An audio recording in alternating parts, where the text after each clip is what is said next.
Hey guys, welcome back to our channel. स्वागत है आपका एक और न्यू मिनी व्लॉग में। हम जा रहे हैं गढ़गंगा ब्रिज घाट। भी सुबह के 5 बजे हुए हैं। हम सफर तय कर रहे हैं बहुत जल्दी, क्योंकि सुबह 12 बजे से पहले वापस भी आना है, क्योंकि जब तक हम नहीं घर पे जाएंगे तब तक हवन नहीं होएगा। चलते चलते फिर मैं बाहर के नजारे देखने लग गया। फिर मुझे आ गई नींद, फिर मैं सो गया। थोड़ी देर सोने के बाद आग खुली, तब तक हम पहुंच ही गए थे। यहाँ पे गाड़ी पार्क करके फिर अपना बैग वगैरह जो भी था हमने निकाला। ये यहाँ का नजारा है। अभी सुबह के 6 बजे हुए हैं। घाट भी पूरा खाली है। फिर पंडित जी से डिस्कशन चला हमारा कि भाई पिंडदान कैसे करते हैं। उनसे बात करने के बाद फिर पंडित जी ने जो भी कार्यक्रम था वो सब कुछ समझा दिया था। पंडित जी बोले कि भाई जिसको पिंडदान करना उसको नहाना पड़ेगा, लेकिन हमारे भाई साहब ऐसे है कि मतलब जब गर्मियों में हरिद्वार जाते हैं तो हरिद्वार से बिगैर नहाए मतलब हाथ मुंह धो के वापस आ जाते हैं। और आज भाई साहब कितना कष्ट कर रहे हैं, तो मतलब आप समझ ही सकते हो। वहां से गर्मियों में हाथ मुंह धो के आ जाता है तो आज नहाना कितना मुश्किल है इनके लिए। बट कोई बात नहीं, फिर भी भाई ने हिम्मत करी और भाई नहाने के लिए रेडी हो गया। भाई ने कपड़े वपड़े निकाले और हम थोड़ा नजारा देख के मगा चलो लगाते हैं डुबकी।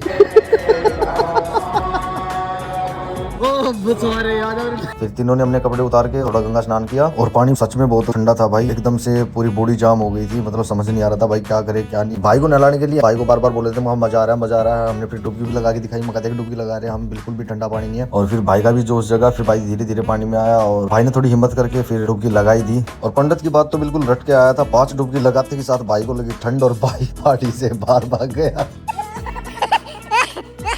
और भाई के नहाने के बाद थोड़ी देर हम भी नहाए और भाई फिर सूर्य देव को पानी दे के हमने सोचा मगर ज्यादा ठंड है भाई, कभी तबीयत खराब ना हो जाए। फिर भागे हम कपड़ों की तरफ, अपना रेडी वेडी हुए। नहाने के बाद और सारे कार्यक्रम करने के बाद हम चल पड़े फिर शॉपिंग के लिए। भाई ने थोड़ा सामान लिए, बाद पहुंच गए पराठे की दुकान पे। मैंने यहाँ पे ऑर्डर दे दिया तो मैं बैठ के हाथ सेकने लग गया। तब तक वहाँ भाई ठंड लग रही थी भाई बहुत ज्यादा यहाँ पे भाई, और वहाँ पे अपना शॉपिंग कर रहे थे। फिर पवन भाई भी आ गया। पवन भाई की सॉक्स जल गई, पता ही नहीं चला कब में से क्या। देखो आप, आधा घंटा वेट करने के बाद फिर आ गए हमारे पराठे। देखने में तो अच्छे लग रहे थे, देखते खा के। और भाई मैंने तो सच बताऊं थोड़ा सा खाया था, मुझे तो तीखे लगे, बट कैसे न कैसे करके मैंने खा लिया एक। और फिर पराठे खाने के बाद यहाँ से हम निकल गए घर की तरफ। जैसे ही हम गाड़ी लेके चले, थोड़ी दूर चलते के साथ पता चला कि पेट्रोल भी नहीं है। तो पेट्रोल पंप पे रुक गए पेट्रोल डलवाने के लिए। और फिर गाड़ी चली 100+। देखते देखते पहुंच ही गए थे। और 40 मिनट लगनी थी। यहाँ से 39 किलोमीटर रह गया था। घर पे पहुंचने के बाद देखा जैक और लियो का, पता ही नहीं भाई इनका क्या सीन है। कभी इतने अग्रेसिव हो जाते हैं, कभी बिल्कुल शांत हो जाते हैं। जाके घर पे कड़क चाय बनवाई। अब ये देखो इनको, अभी शांत बैठे थे, अभी देख लो हरकतें देख लो इनकी। मुझे पता है इनकी हरकतें तो ऐसे चलती रहेगी। मैं खाना लेके आ गया हूँ और भाई बिल्कुल सिंपल सादा खाना, दाल रोटी प्याज और एक मग्गा लस्सी। और इनको भी रोटी खिला के फिर मैंने खाई और फिर मैं थोड़ी देर सो गया। सोने के बाद उठा तो देखा मैंने बड़े वाला भाई आ रहा था सोमवीर। थोड़ी देर बैठ के और फिर मैं चला गया इनके लिए पट्टे देखने, क्योंकि ये भाई रात को टोकरी में परेशान होते थे तो इनके लिए पट्टे लेने चला गया मैं। और भाई बिल्कुल रात हो चुकी थी। ये देखो चारों तरफ कुछ नहीं दिख रहा, बिल्कुल सुनसान रोड। और घर पे आके देखा तो फिर मैंने एक बात पे डिस्कस चल रहा था, बात बहुत लंबी खिंची। So thank you for watching guys. इस व्लॉग को करते हैं यहीं पे एंड। मिलते हैं नेक्स्ट व्लॉग में, तब तक के लिए बाय बाय।